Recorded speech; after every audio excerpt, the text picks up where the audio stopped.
I want to sell my house, but where do I start?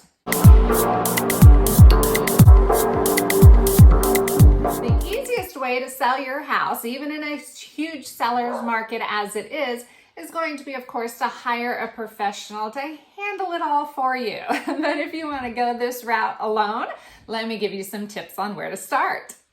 First, when selling your home, you're going to want to know comparable sales in the area. So take your square footage, bed, bathroom count and compare it to similar ones in your neighborhood that have sold. Now remember, sometimes when you cross the street, you go into a different school zone or maybe even a different city. So take that into account when doing the radius around your home. Usually a mile or two radius is a good count. Not only pay attention to the bedroom and bathroom count along with the square footage, but also the condition that the house was in when it was sold.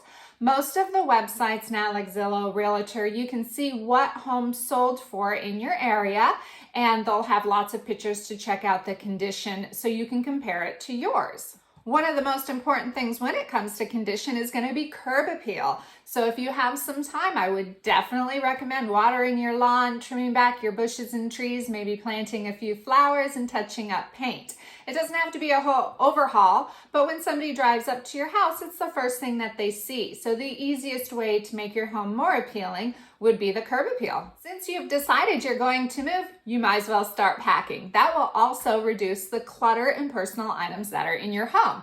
The more open and less cluttered your home is, the more it's going to look better in pictures and be more appealing to the buyers that are out there. Now, don't forget, you have to hire a photographer. You don't want to take pictures on your cell phone.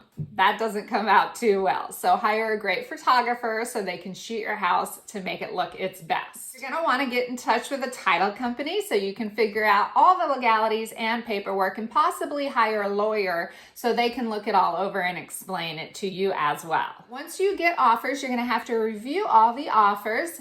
It's good to sit down with a checklist to compare each one because you want to look at not only the purchase price, but how long is the escrow period that they're wanting? What concessions are they wanting you to give up or to do? Are they doing an as-is home inspection or should you be expecting a request for repairs? Are they waiving appraisal contingency or do you need to make sure that appraisal comes in at the price they're offering? There's lots of different aspects. What kind of loan do they have? How much are they putting down? What's their debt to income ratio that you would want to check out so you really know which one is actually the best offer because the highest price isn't always the best offer. Next up, you're going to be dealing with the appraisal and the home inspection. Most all buyers will have a professional home inspector come in to tell them everything that's wrong with your home, not what's right. Don't get offended, it's their job. But they want to know everything that's wrong to see if they actually want to take on those repairs, get out of the contract, or ask you to fix them. Remember, everything's negotiable.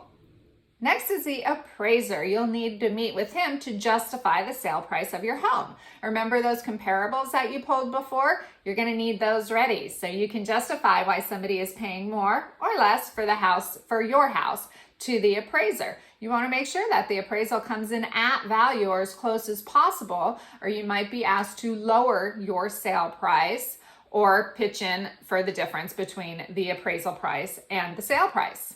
So now that you've negotiated your butt off about all of the appraisals and the home inspections, you're going to be in escrow while the loan goes through unless you accepted a cash offer. Loan contingencies take the longest at 21 days generally, depending on what you negotiated in the purchase agreement.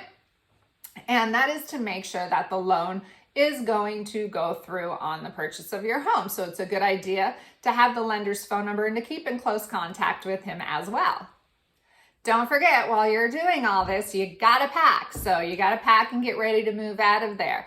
The escrow end date is your out of there date, unless you negotiated to stay a few days longer or maybe do a rent back or get a free rent back. Nowadays is pretty common.